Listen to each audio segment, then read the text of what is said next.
All right, this is one of the things I've got going on. The link's below. Go to the new Hustlers Kung Fu YouTube channel and all of the things that I'm offering. Also, if you want to be part of the mentorship program, I'm still working on that. There's an email list that you can sign up for. Just go ahead, get on that email list, and we will see if you want to be part of the program where I teach you how to set up a corporation, how to get business credit, how to set up your online business in a very direct manner. That link's below. Today, I got some messages from friends who had just heard about the convict that was caught at my old building, and they were asking if I was okay. And I realized I haven't really shared with anyone that I moved, just haven't. And I'm trying to sit down and think about it, because typically I was looking at some stuff from 2020, 2019, 2018, and times were different. Times were very different. I think there are many people who don't want to hear bad news. They don't want to hear that people are losing their jobs. They don't want to hear that things are going bad. They don't want to hear about homeless. They're perfectly content to be in their own little bubble, talking about how things are okay and stop with the scare tactics and stuff. There's someone who watches this channel who has a YouTube channel, and he was one of those people. And then he put up a video talking about how he got laid off. He didn't even see it coming. And this is one of the things that I try to impart to you people, because I know the consequences of not really addressing certain things the way they need to be addressed. And this is how I ended up homeless. And if you had told me 6 months before I was homeless, that I was going to be homeless, I was like, everything's fine. That was my thought process. Everything's fine. There is no change in the economy. People don't have to worry. And I'm just telling you, this is going to create a state of desperate people, because it's one thing to know things are bad. It's another thing to be aware that things are bad. And it's a whole nother thing altogether to prepare, because one of the things that is going to happen, one of the things that is really a big thing in the economy at the moment, is things are moving much quicker than we think. Take this. And I had people talk and joke when I bought my car. And I heard over and over again that I should get an EV, an electric vehicle. Maybe I should get and let's go ahead and look at what has happened. You know, Tesla's 2017, 2018, 2019, 20, 21, 22, they were all the rage, right? Get you a Tesla, get you a Tesla.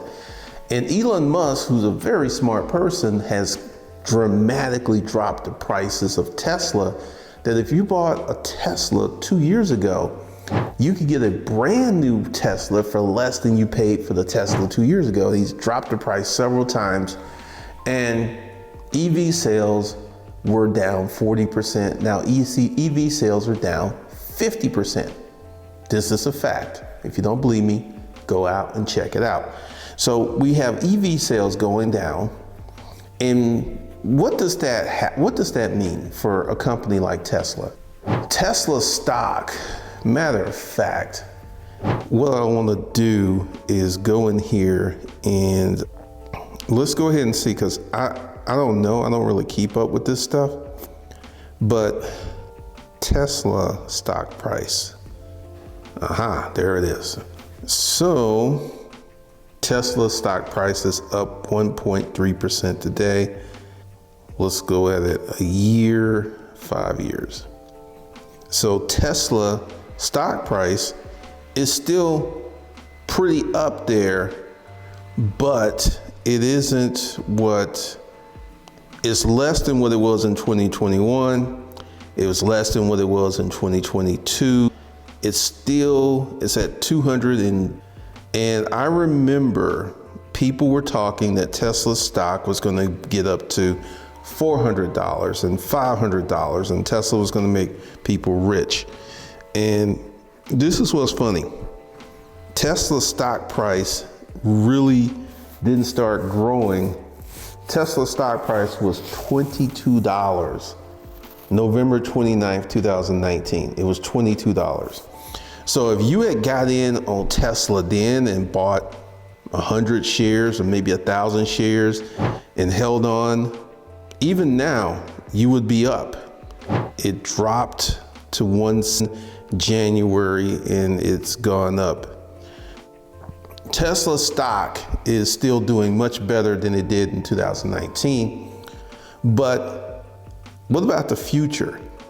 What about the future? Tesla stock has gone up 850% since in the last 5 years. So what's going to happen with EV sales keep going down? This is going to impact the Tesla stock price. Maybe. Why do I say maybe?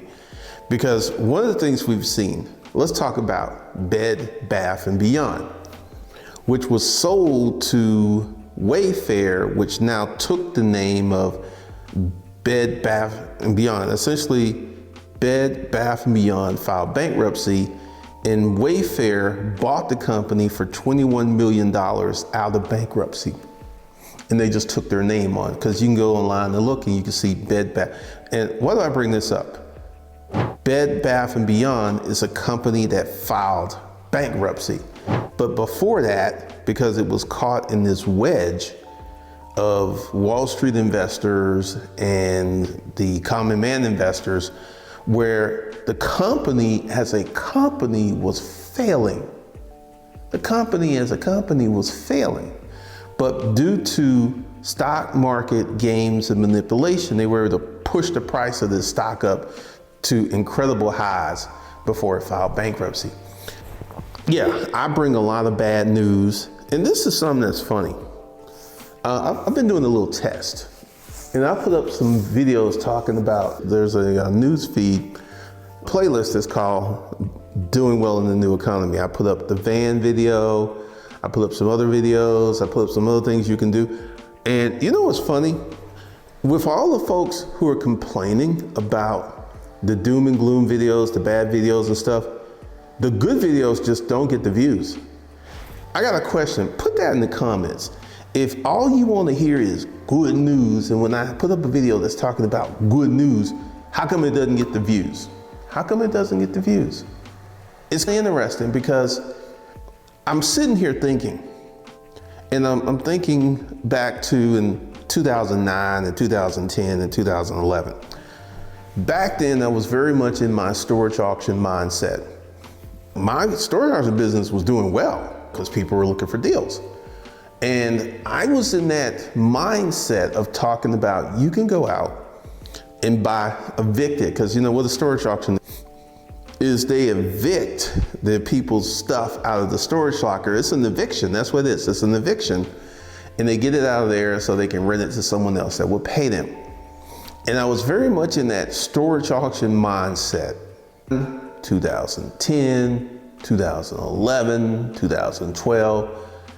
And honestly, I wasn't aware of a recession, even though it was one of the largest recessions. They call it the Great Recession that we're at. I wasn't aware of it. Wasn't aware of it. One of the things that can happen is I was in the creator economy. I was building out, I was doing, I was creating.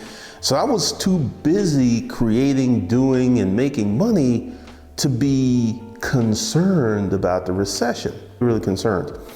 And now things have changed, because one of the reasons that I moved was that building just drew a certain type of personality. It just consistently. Now the building did draw good people, but the number of narcissistic criminal, like this whole thing with this criminal, there's no telling how long this person's been in there. And I had some people who were talking about why I narc on the folks who had an Airbnb in the building. Why would I want to live in a place that people are going to use as a hotel? If I wanted to move into a hotel, there was There's places I can move into. There were hotels. They had the hotels on the bottom and they had the residence above the hotel. And one of the things, and this is what I'm talking about, desperate people. There are signs all over the building like no VRB, no Airbnb, and people like, I don't care, I'm gonna do it anyway. And this is where we get with the desperate people who will do whatever they wanna do to make their life whatever they want it to do. Because the thing is, when I got that message, people say, oh man, they just got the news today, right? I've been out of that building for a minute. It just shows you what's going on with the news cycle. That came out, and this is still a hot item in the news cycle, that these convicts escaped, and that one of these convicts was at the Huntley. And like I said, since I've moved, I don't miss it. I don't miss it. I was actually thinking about doing the video because one of the things that kind of plagued me was I moved out of a 5,000 square foot house into this place, which was like 1,700 square feet. So I had to get rid of a lot of stuff. And I was in there, and I remember the last time I was there, I was walking around, I was taking videos, because I don't know if I'm gonna do this video or not. I don't know, it may happen, it may not. It hit me that I didn't miss it. I was like, I didn't miss it. I didn't miss the Huntley. I didn't miss where it was. I didn't miss the noise. Oh my God, the noise. There was just so many things. And I don't regret moving there because it's something I wanted to do. It was an experience I wanted to have. But I did it, I had that experience, and I have moved on. And seeing the number of desperate people, because this was the first time that I was exposed to this foolishness, and I will talk about this foolishness. I would see people who would have wrecked cars in the garage. There was something like the bumper was pulled down. I would see this all of the time, and I'm just sitting there. You got a tag, so you should have insurance, I would assume. And once again, I have not had the displeasure to have one of my personal vehicles wrecked, so I don't know that whole process, but I've literally seen wrecked cars in the garage for months. And maybe they just had, what is it? Well, you just have your insurance that protects someone else, not on your car. I don't know. And one of the things I consistently saw were, I think the cheapest place in there was a 1-bedroom, which was, I believe, around $3,000. I'm not sure. And I would see these people who wanted a taste of that good life, wanted a taste of that good life. And they would be in there, and it just didn't make sense, which would explain the dramatic eviction, because like I said, the last time I was there, they have downsized the staff. Like there used to be like 14, 15 people. Now it's down to 5. So they've made a lot of changes. They made a lot of things. I don't know how empty that building is because I haven't talked to anyone, but I do know for a fact, based upon the parking garage, because one of the things I did, there's 4 levels, and I went to all the levels, and there was a lot of empty spaces. And when I moved in there, I can tell you, rest assured, Monday through Sunday, that parking garage was jam-packed. I would have people come visit me, and they couldn't park. So what I would have to do is get in my car and let them into the resident parking, because it was a lot of funky stuff, because it used to be when you got there, unless you were a resident, you couldn't get behind that gate. And then things kept changing and changing. But literally I had to go down there and get people when I first moved in there, because it was like Thursday, Friday, Saturday, Sunday, packed. And I guarantee you, if I was to go over there at the moment, which would be, because it's far away, it's very far away. But if I was to get in there now, I guarantee you that there would be a lot of empty parking spots, which shows you that people will do things without really thinking about the things that they're doing. They will do stuff, they will set things up, they will go ahead and get into this, and this creates a state of desperation because I don't know what it's like to have an eviction on your credit report, but from my understanding, it's very hard to rent your next place with an eviction. If you know of anyone that's been evicted, put that in the comments. But my understanding is it is really hard to get another place. So the people who were there, if they don't have friends that they can live with, they're gonna have to move to a hotel, or they're gonna have to move into a van, or they're gonna have, it's just really intriguing what is going on inside this place. And it's the city, right? It's the city. And this city just draws these people, because one of the things that I have noted was the number of homeless people that increased the time I was living there. You can actually see the number of homeless people increasing. And I don't know what these people do on a cold winter night or a night where it's raining. I have no clue to what these people do. I don't know where they go. I don't know what to do. But I do know that they are exploding. Homeless people are exploding. People are escaping jail and going to a very expensive apartment complex. But things are fine. There is no reason to worry. EV sales are down. Car repossessions are at all-time high. Credit card debts at an all-time high. Everything's fine. Don't worry. And you'll be just like that person who watched this YouTube channel who was talking all that stuff and got laid off. Didn't see it coming.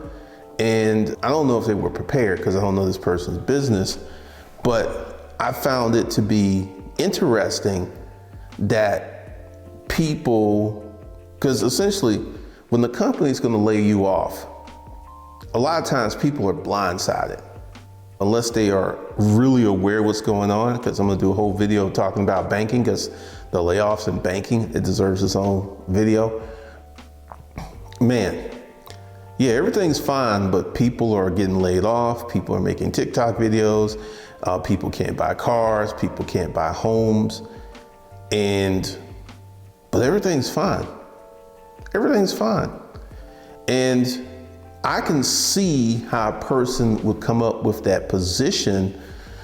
I was pretty much unaware of this stuff because I was in that storage auction niche. I was really deeply in doing something different. And one of the things that came to me as I switched up, because the storage auction thing is changed. It's changed so much. I wouldn't recommend that you buy my book and get into the storage auction business, because it has changed a lot. And one of the things that you have to understand is, I feel that they're going through the units, because when I was in the storage auction business, I used to get units with guns all of the time. I would get units that would have 2, 3 guns. I bought a unit that had 25 guns. And they would be in there all the time, because they would just go ahead, overlock it, and they'll open it, take a picture of it, and they wouldn't go through the units. Now, with all of the information out about storage auctions and stuff, you cannot tell me they're not going through those units. You can't tell me. So one of the things that you have to understand is life is dynamic, keeps changing, keeps getting different, keeps doing different things. So one of the things that, if you don't like negative content, you don't like things that are bad, because I've made a decision. I can see when I post positive things, they do not get the views. I have seen this over and over again. Just simply don't get the views. Those are my lowest viewed videos. But if I go ahead and put something up crazy, talking about my old building or homeless people or stuff like that, or, oh man, the failed man segment. Oh my God, I got so much hate for that, but I got a whole bunch of views. So is everything fine? It may be fine in your life, but once you start to get to the other perspective, there's a lot of people out here who are suffering. A lot of people are suffering. One of the things I want to talk about, which is funny, is I don't know what I'm going to do in here. I don't know what I'm going to do. I don't know if I'm going to put furniture in. I don't know if I'm going to film at other locations. I have no clue. But at the moment, I like it like that. There's nothing behind me. There's just nothing but openness and abundance. I like that. I like that. I don't know. We will see. We will see. But one of the things that you have to do, and one of the things you have to look at and observe, is things are getting to be very different. Very different. So that's all I gotta say. I'll see you guys in the next one.